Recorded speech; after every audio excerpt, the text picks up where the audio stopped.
I'm worried about needling my fistula myself. How will I manage?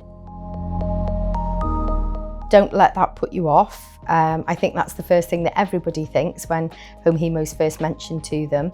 You will get to a stage where you don't like other people doing it for you. That's the situation I'm in now. It just becomes normal to you, and although that you might need a lot of convincing about that initially, it happens. And the support that you get is phenomenal. So yeah, it's not a huge consideration once you start doing it. It gets to be normal. It's very much about desensitising people to the needling, and whether that be patient leading that or a nurse leading that, we very much either start with training on the dialysis machine first and then deal with the needling, or if they're most scared about the needling, we'll do the needling first and then the machine, but we'll never do the both together. So we again do it very much in baby steps.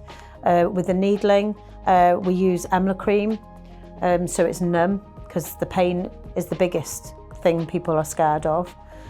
And it's teaching the patient to deal with holding a needle and trying to not think about that needle going into their own arm, trying to deflect what the actual thing that they're doing.